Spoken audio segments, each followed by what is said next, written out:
This homeless man is just sitting quietly on the train. Peace is soon disturbed when a group of young thugs enters the wagon. The thugs bump into two other passengers, making it clear that they are looking for trouble. One of the other passengers shows them a gun, but the leader of the thugs, Anton, is not scared of it. Anton and his group manage to scare the other guys, who plainly walk away. Get you. After telling his friends that they are going to move some weapons this week, Anton sees the homeless man and thinks that this is a good time to make some new friends. The young troublemaker tries to steal the man's alcohol, but the man grabs his hand and holds tight to it. This man is not just any homeless man. In fact, his name is John Reese, a special agent who has seen quite some action in the past. Anton tries to pull his hand away, but John holds it firmly. Then, he decides to release it, but Anton is still not happy. He teases John, saying that he has not brought enough alcohol for the whole group. You bring enough for the whole group? These young guys have no idea who they are messing with, so that's probably why they try to corner John. John acts fast and takes care of them, breaking their hands, kneeing their sensitive areas, and hitting their throats just enough to make them gasp for air. The five of them are taken to the police station. Officer Carter takes a look at the video footage and then enters the room where John is being kept. Carter jokes with him, saying that he should have done her a favor and land some more punches on those punks. Carter tries to make small talk. John remains silent, but Carter comes up with an idea to find out who he is. She offers John some water and replaces his previous plastic cup with the new one. She is very careful to carry the cup while touching it on the inside instead of grabbing it like a normal human being would. Carter excuses herself and gives the cup to her guy in the service. The forensics guy scans the cup for fingerprints and then compares them against the police database. They find out John's real name and that he has been involved in multiple crime scenes. In addition, there are 4 active arrest warrants for him in 4 different countries. He is definitely a man with a long story. Even though Carter would love to know more, but he is soon released by a mysterious lawyer. The lawyer takes him to his employer, Harold Finch, who wants to have a talk with Reese. As it appears, Harold is a rich man with lots of access to information. He seems to know everything about John's past. He also knows that John is trying to drink himself to death, so he proclaims that he is what John needs, which is a purpose and a job. Finch takes him to the center of New York City to tell him that somebody dies every 18 hours in New York. But what if they could stop that? Finch claims that he has a list of people who are about to be involved in crimes. He points John to a woman named Hanson, and tells him that something is going to happen involving her. The problem with Harold's list is that he can't know if the name on the list is going to be the victim or the perpetrator. Therefore, he wants John to follow this woman, find out what is going to happen and save the victim involved. On the other hand, John believes that Harold is just a rich man who is stalking his ex-girlfriend, so he plainly walks away. Harold's men try to stop him, but John handles them in a matter of seconds. Later, Reese spends some time in a hotel, shaving in order to change his appearance. That night, Finch sets him up by playing a recording of a murder that took place 3 years ago, right inside the next-door hotel room where John is spending the night. Finch jokes by saying that John is too late, adding that he was also late for his friend Jessica. This reveals that Reese had a girlfriend he loved and lost. Although John is angry at Finch, What the hell do you know about it? It's the truth. he is convinced to work with him because they could potentially save some people by sticking together. Harold takes him to a place he uses as a center of operations, and John realizes that Harold's list does not include names but rather the social security numbers of the people potentially involved in crimes. John gets to work and narrows down Hanson's enemies to 2 people. One of them could be a lawyer named Wheeler, First is Wheeler, her co-counselor. who used to date Hanson but she broke up with him. The other one could be a gangster named Pope, who was sent to jail by Hanson. As John continues following her, he attends Pope's trial, where Detective Fusco is giving his statement. But after the trial, Hanson scolds Fusco because he got off script without her knowing. Later, Hanson visits Pope in prison to tell him that she believes he is not the one guilty of the crime attributed to him. John hears on the microphone installed in her phone that Pope has a younger brother named Michael, whom he is trying to protect. As it is implied, Pope is lying about the murder he supposedly committed to protect his brother from the real murderers because Michael witnessed them committing a killing. The next day, Wheeler enters Hanson's office to learn more about Mike by searching her computer, so John suspects that he is involved somehow. That night, the bad guys get to Michael first, but John intervenes and shoots their truck with a grenade launcher. Reese saves Michael, and also steals some badges from these bad guys, revealing that they are dirty cops. Reese starts watching over them and finds out that they are working with Fusco. The dirty cops kill people to keep their mouths shut, while Fusco sets up innocent people to go to jail. Now, John wants to know more about Harold's list, and the latter reveals that after the attack of 9/11, the government hired him to build a machine that combines information on people, receiving that information from all the cameras and microphones in the country. The machine produces two kinds of lists, one focused on possible terrorist attacks and one focused on other kinds of crimes. Harold has built a backdoor to receive this second list, but all they get is the social security numbers, so they have to do some work to find out what is going to happen. John continues his work while he believes that Hansen is in danger, but as it appears, Hansen is working with the dirty cops, who also killed Pope last night in his cell. Hansen tells the dirty cops to also kill Wheeler because he is digging too much. The problem is Wheeler. While Fusco appears behind John and points a gun at him, John escapes Fusco's custody, as he is taking him to the desert in order to kill him, and returns to New York. The dirty cops are about to kill Wheeler while they frame a thug for it, but Reese is right on time to stop them. Then, he takes care of Hansen by mixing some recordings up. Finally, he blackmails Fusco to work for him, because he is going to need somebody from the inside to work for him. A few days later, John enters an elevator and starts speaking with a guy named Bill. He asks the man if the flowers he is holding are for his wife, but Reese already knows the answer. He starts saying that some women abandon their partners when they learn that they cheat on them, but other women hire two guys to make it look like a robbery gone wrong. With that, Reese takes up the two guys following Bill and tells him to call a good divorce lawyer. The next day, the machine has a new number for Harold and John to work on. This time the number belongs to a girl named Teresa, but her case is a bit special. Harold takes John to the cemetery and tells him that Teresa is supposed to be there. Her father was a real estate developer, but the market crashed and he went bankrupt. That drove him crazy, and he killed his family on a weekend trip before turning the gun on himself. Harold proclaims that the machine sees everything, so if her number showed up, it means that the girl is alive. Reese visits Fusco to ask to get this case's file from the police, and Fusco has no other choice but to oblige. After reading the file, John tells Finch that this was a professional hit. The hitman made it look like the father did it. Made it look point blank, like the father did it.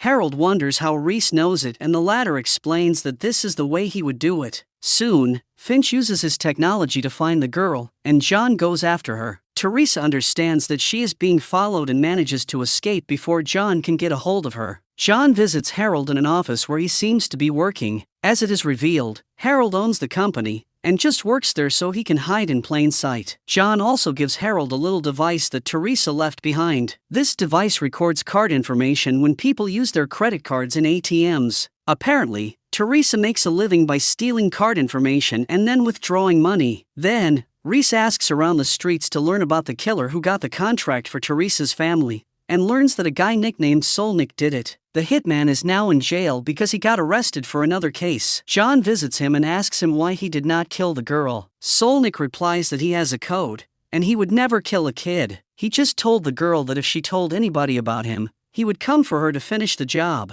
Reese wants to know who hired him, but Solnick says that he only met the man who hired him once and he got paid in cash. No names were exchanged. Soon, Teresa tries to sell some banking information online, and Finch is able to track her. Reese finds her, but they are intercepted by an assassin who was after the girl. John saves the girl and takes her to a hotel, where she reveals that her father blamed her uncle Derek for what happened to him. John finds Derek, and discovers that he worked with two big contractors to kill his brother because his land would be inherited by him. They did it because that piece of land is now worth 40 times its old value. However, they are now looking to kill Teresa, because they know that she will inherit her father's land if some legal entity discovers that she is alive. John finds one of these big contractors and runs a large truck over his car. Reese asks the man to call off the hit on Teresa, but the man says that it is already happening. Back at the hotel, the assassin is trying to find Teresa, while Harold tries to get the girl outside via the fire escape. The assassin finds them and points his gun at them, but John appears right on time and kills the assassin. A day later, John calls Agent Carter and tells her that it is time for them to meet. Carter brings some secret officers with her, but the only thing she finds is Teresa. When she takes the girl to the police station to reunite her with her aunt, Carter tries to extract some information from her, but the girl claims her painful experience has caused her some kind of trauma and she can't recall much information about the man who helped her. Finally, Reese visits Harold in his office again, but the latter has moved to another office. When John calls him, Harold reminds him that he is a very private person and asks Reese not to call him. Harold will only call him when they need to talk. Harold and John do not have much time available to rest, as the machine gives them a new number soon. Finch finds out that the number belongs to a guy named Joey, who was a soldier in the military and has received various medals for his bravery. Reese starts watching over Joey, who works as a groom at a hotel. You look fabulous, Mrs. J. Soon, Joey sends a weird message to a number and leaves work. John follows him, and they end up inside a bank. Joey wears a mask while his accomplices enter the bank and commit a robbery. John is unable to do anything as he is pinned on the ground. The guard tries to reach for his gun, but John stops him because this is not a good idea. After the robbery, Harold wants to get done with this case and suggests they turn Joey into the police before anybody gets killed. Or someone winds up dead. Finch. However, Reese wants to learn how such a good soldier got involved with armed bank robberies. He watches over Joey for a while and figures out that he is connected to a network of former soldiers who commit robberies. Reese finds the information he needs in order to construct a good story and meets a former sergeant named Sam, who owns a bar. He claims he is looking for a job with a high pay and a supposed dead Marine friend of his suggested Sam in the past. A few days later, Finch sets up the team's driver so he can be arrested by the police. We got weapons here. Shotguns, something. This opens up a slot for Reese to be a part of the team and he has his first meeting with Joey and his team. In the meantime, Carter watches the footage from the bank and sees the back of John's body saving the security guard by preventing him from grabbing his gun. When John meets Harold again, he claims that Joey does not look like the kind of guy who would kill somebody. Joey's not one of them. It's one thing to kill when you are at war and another to kill innocent people. Reese pretends to meet with Joey randomly and starts asking him when they are going to do a job. Joey explains that depends on Sam because he is the one who gives the orders. The two of them grow a bit closer after they pick a fight with two bankers.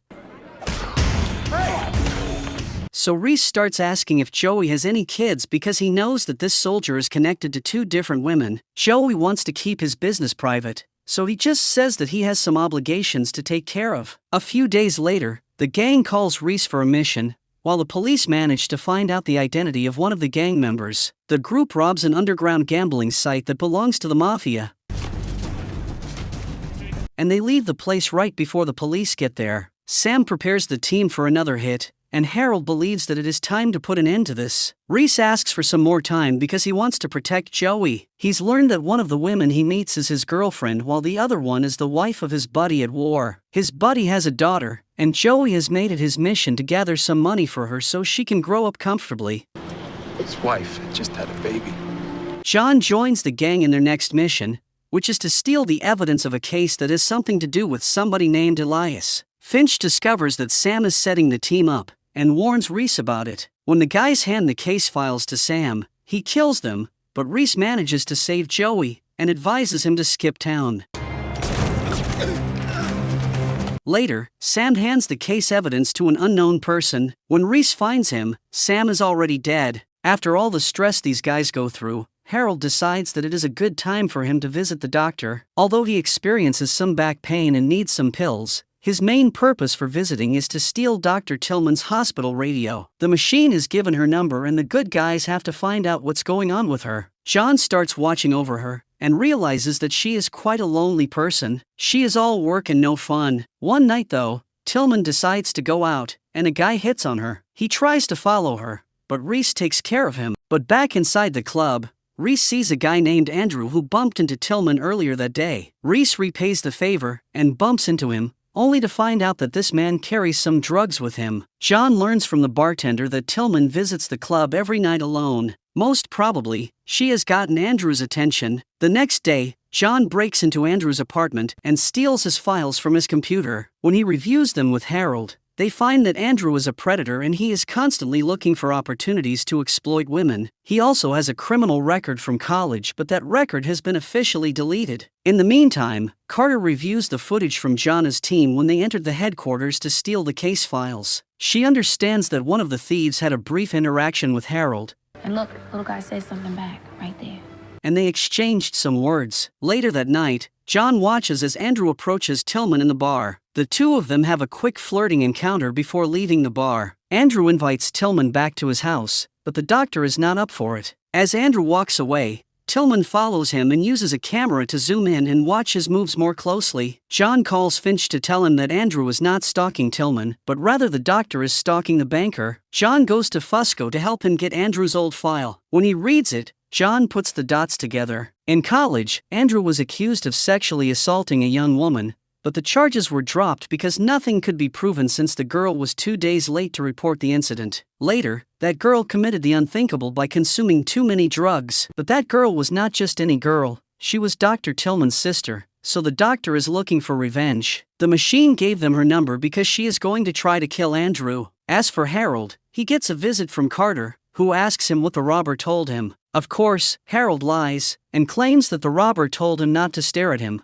In the meantime, John continues his investigation, and discovers that Tillman has bought enough chemicals to make Andrew's body dissolve after she kills him. John's plan is to make Andrew disappear somehow so that Tillman can't execute her plan. Reese does what he has in mind, and causes an accident using Andrew's car, while he has loaded it with drugs. The police arrest Andrew, but he is let go the next day. Reese thinks this should not be happening, but Fusco explains that this guy is rich and has 4 lawyers with suits more expensive than his yearly salary. That night, Tillman enters Andrew's apartment and tases him. Then, he drugs him and carries him to her van in a wheelchair. However, John intervenes and asks Tillman to sit with him because he knows who she is carrying to the back of her van. Guy, you got tied up in the back of the van. John manages to convince her not to kill Andrew, because if she does, the most important part of herself will die. Tillman is not a killer, but rather a person who helps people. Reese takes Andrew to a secluded location, and the two of them start an interesting conversation.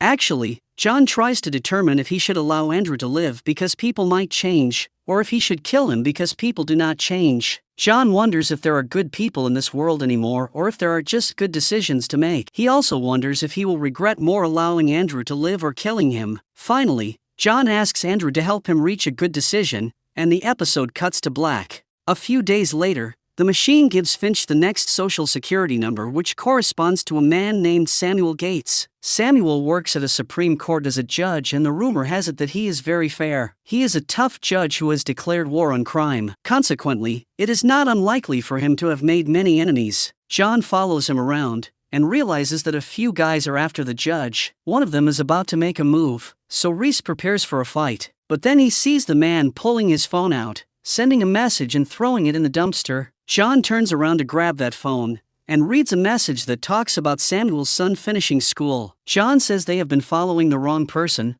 I think we've been following the wrong Sam Gates. while at the same time, some bad guys try to kidnap Samuel's son. Reese tries to stop these men, and engages in a fight with them, but one of them pulls a pistol and shoots him. Reese drops unconscious, while the bad guys take the kid away. Soon, the judge receives a phone call from the kidnappers, who tell him that they have his son. They prompt him to wait for their call and not tell anyone about this. The judge is devastated by this news, so John decides to get near him to try to help. Who are you?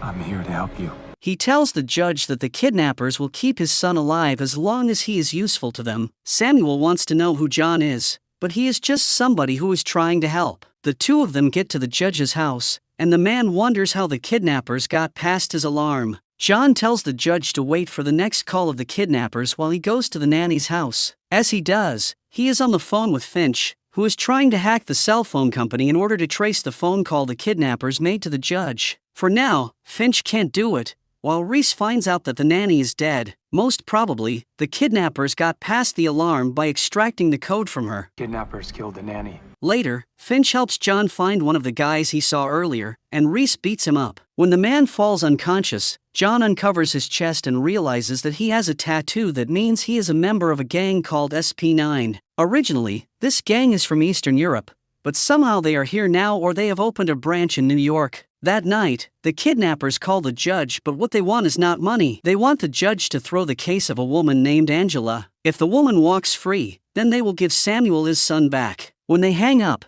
the judge reveals that Angela's case is a simple one. She ran over somebody and abandoned him. In the meantime, Finch learns that the SP9 gang has expanded their operations, and they have built a presence in around 18 countries. The next day, Samuel has to rule Angela's trial and he helps her case go well. However, he stalls as long as he can before reaching a decision. The gang boss calls him to ask him to stop playing games, but Samuel proclaims that he has to do this the right way. As for Reese, he has interrogated the guy he caught earlier, and has gotten the location of a place where the man goes to get paid. He visits the place and finds $500,000 there after beating two guys guarding the money. Finch listens to Angela's conversation with the gang boss on the phone and puts the dots together. Angela works in a bank that is producing some kind of software that spots money laundering, but she can turn it off with a click on her computer. Most likely, she is working with the gang boss to help him launder his money. The gang uses online payment methods to pay for their expenses,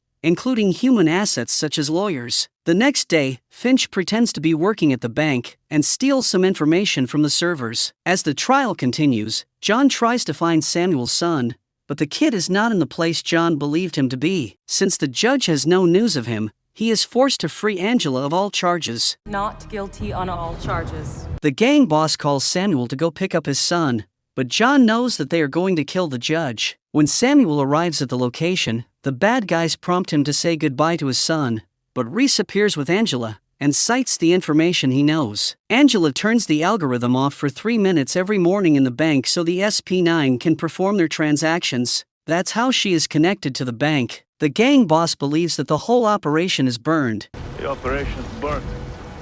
So he orders his guys to kill everybody. The interaction results in a shootout, with the bad guys losing. Eventually, Finch hands some evidence to a lawyer, so they can send Angela to prison, while the police find her tied up along with the gangsters. NYPD, anybody home? John Reese has to pretend he is a driver to get in touch with the next person that the machine points him to. He meets with a woman named Zoe Morgan, and pretends to be her new driver. Zoe is careful, so she calls the company to ask if they really sent her a new driver, but Finch is the one who answers the call and covers for John. John drives her to a location where she pays a guy to get a gun, but back in her apartment, Finch finds another gun. John comments that the only reason she would buy a second gun is because it is untraceable. Zoe changes her clothes, while John drives her to an event. He decides to follow her because he believes she might be the perpetrator. At the event, Zoe meets with a high-ranked officer and hands him the gun. Their conversation reveals that a police officer lost his gun, and Zoe just retrieved it for him to save him the trouble. Lastly, John drives Zoe back home, and she tells him to meet her again tomorrow. Be here tomorrow, 10 sharp. Finch asks John what he believes is going on, and the latter explains that she is a fixer. She does some favors for money. In a case like hers, there might be many people who would want her dead. In the meantime, the police find the dead body of a man who used to be the main suspect in an old case involving a dead woman named Marlene Elias. The case file that was stolen in earlier episodes belonged to her. Carter communicates with the detective who used to work this case, and he reveals quite some information. Marlene Elias was working as a waitress in a cocktail bar owned by a mafia don. The don had an affair with her, and Marlene wanted him to divorce his wife. The don got tired of her and hired this dead man to kill her back then. His case was bought by the don, and the killer walked free. Marlene Elias and the don had a son, who might be the one who ordered the stealing of the case file and killed the main suspect in his mother's case. Soon, Zoe gets in trouble with a guy named Mark Lawson, who was an heir to a huge pharmaceutical. He had her retrieve a recording showcasing his illegal affair, and after killing the reporter who had the recording, he now wants to kill Zoe as well to cut any loose ends. John intervenes and saves Zoe, while Finch poses as a major shareholder in the pharmaceutical in order to meet Mark. Harold's investigation reveals that Mark killed the woman he had an affair with, but things are a bit more complicated. Apart from having an affair with her, the woman was about to expose a huge scandal about one of the company's drugs. Mark could not let that happen, and took the girl out of the equation. John and Zoe break into the pharmaceutical's headquarters, and recover some deleted files from the main computer. Finch puts the info together, and finds out that the company's new drug has a mortality rate of 3%. 6 people out of 200, that's a 3% mortality rate. Which is too high. The company had tested the drug on some people, but they are all dead now. Most probably, they paid the authorities to keep this under their radar, so they could get the approval for their drug. Unfortunately, John and Zoe get caught. As they are tied up, Mark is about to kill them, but Zoe says that she has mailed a copy of the report to a person she trusts. Hope you don't mind. I emailed a copy to a friend. Mark negotiates with her, and Zoe agrees to take him to the guy who has the report if he promises to let her live. Before they go, Zoe tells John that he should not have trusted her, while she slips a paperclip in his hands. John cuts himself loose, kills the guy who was guarding him, and then finds Zoe in order to save her. The team of the good guys makes the information they have public, and the pharmaceutical is brought down, finally paying for their crimes. As they part ways, John tells Zoe to stay out of trouble, Stay out of trouble. but she replies that's not an option for her.